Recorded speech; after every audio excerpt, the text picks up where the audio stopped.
Namaste, Jai Kali, Jai Mahadev, Jai Bharat. I hope everyone is doing good and taking good care of themselves. Remember, if you're fit and fine, you can take better care of your loved ones.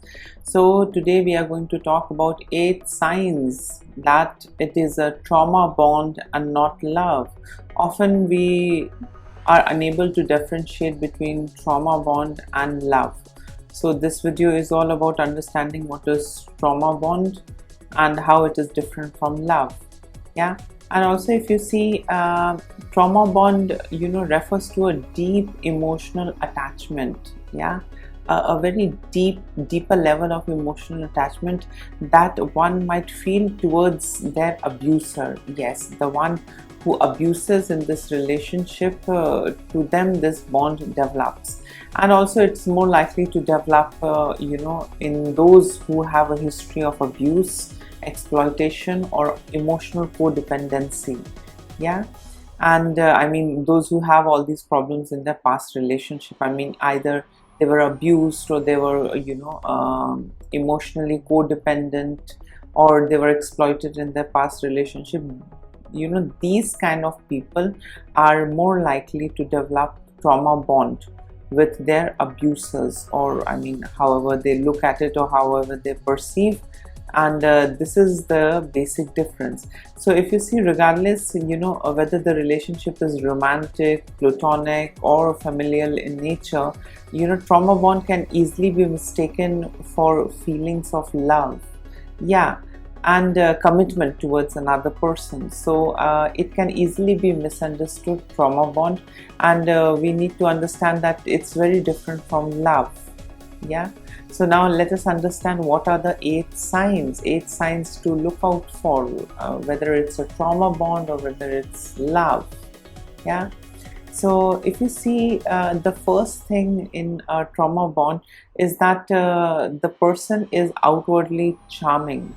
The person, I mean, like with whom you're having a trauma bond, outwardly charming, and you might not actually understand what is inside of them, because they are, as it is, very cute and charming, but they have a very sinister and a dark side to them. Yeah. The next one is that these people are very emotionally unpredictable, and the person, I mean, like the abusers in the trauma bond, first we did get to know that they are outwardly charming. The second one is that they are emotionally unpredictable. So I mean, normally if you are in love with someone, you can predict how they would react or how they would behave. But if you're having a trauma bond with an abuser, it would be very difficult for you to think or estimate or calculate I mean, how they would emotionally react to things. So basically, they're very emotionally unpredictable. They're very secretive also. So being secretive makes them more emotionally unpredictable. So the victim doesn't know how they would react. I mean, the abusers.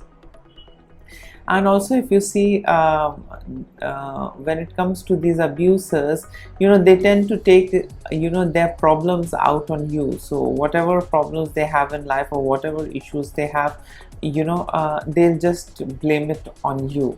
So in a way, I mean, if you can see, that is pure emotional abuse and exploitation of constantly blaming you for their issues and challenges. So that is how the abusers react and behave, with whom, I mean, like anyone has a trauma bond. And also, if you see these people, I mean, like with whom you're having a trauma bond, these people, these abusers actually isolate you from your loved ones. So they do a lot of these gaslighting and a lot of manipulation, and they just keep you away from your loved ones, so that you are constantly or forever dependent on them emotionally and in a lot of other ways. So I mean, like, it's quite narcissistic, but that's how these abusers behave. Yeah, in a trauma bond, the victim just keeps denying it. The victim doesn't accept it and acknowledges it. Yeah, so it's a very different kind of a chemistry when it comes to a trauma bond. So one again is a perpetrator and one is the victim, if you see. So I mean, in a couple of points I talked about how the perpetrator reacts. Now let's hear how the victim reacts. The victim clearly denies. The victim doesn't address it if he or she is being, abused, or I mean they're subjected to any kind of an emotional or abusive behavior. And also, if you see the victims, victims constantly make excuses for them. Victims keep covering up. If for example, if the perpetrator misbehaves with them, the victim has some story ready and concocted to put forth that, oh, he did it because of this. So this over explanation thing from the victim's end. So they both enjoy abusing and getting abused. I mean, I'm not trying to generalize it, but if you see the dynamics and the chemistry in a trauma bond, they both enjoy, they both abuse each other, exploit each other, and they both are still together also. Yeah. And also, if you see the victim in a trauma bond, becomes more and more emotionally numb. So they are not that emotionally sensitive. There comes a time when they are just numb and they are dull and subdued, and they are just emotionally unavailable to an extent. Yeah, so I mean, like, because constant emotional abuse and exploitation often creates that numbness. One really goes numb, one gets saturated. Yeah, so that is the reason their behavior changes, and they are very emotionally unavailable, and they are very emotionally numb, to be precise. The victims, because of that constant abuse and all, they just go into that state of numbness. Yeah. And the last one, if you see about the victim in a trauma bond, is that the victim keeps covering up the relationship from the others. The victim does not talk about the relationship. The victim keeps covering up, and the victim keeps hiding different aspects of the relationship from the others. Because if you see, I don't know, I mean, what kind of a chemistry is that, but they both enjoy these kind of activities and behavior and gestures, the perpetrator and the victim.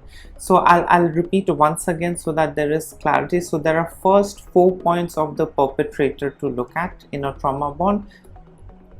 The person is outwardly charming. The perpetrator is very charming. The perpetrator is very emotionally unpredictable, so you cannot predict his or her emotional reaction, or how they would react or behave. And the third one is they tend to take their problems out on their victims. So these perpetrators, these abusers in a trauma bond relationship, they keep on blaming the victim about their problems also. And also, the perpetrators or the abusers, they isolate the victim from their loved ones. Yeah, so this is the 4 signs to look out for the perpetrators in the trauma bond relationship. Now let's come to the 4 signs of the victims, how the victims react. So the victims react by denying or minimize their abusive behavior. They just deny, and they just reduce. They just don't talk about it. They clearly deny the perpetrator's abusive behavior. The second one is these victims constantly make excuses for them. Oh, maybe you did this because of this, maybe you did this because of this. Yeah.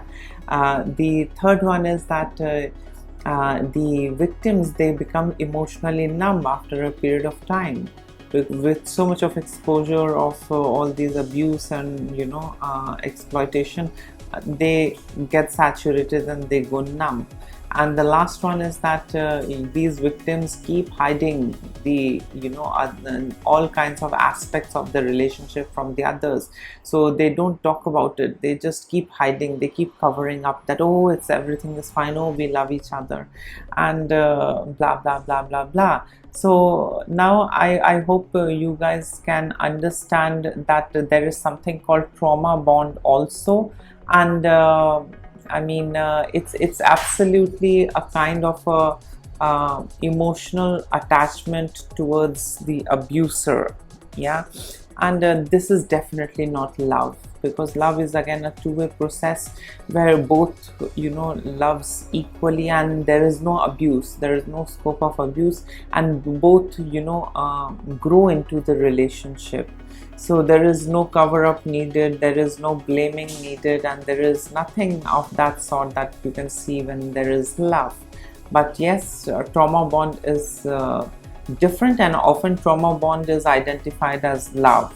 Yeah, so I mean, there is quite a lot of you know, problems in our society, how we look at things, how we perceive things.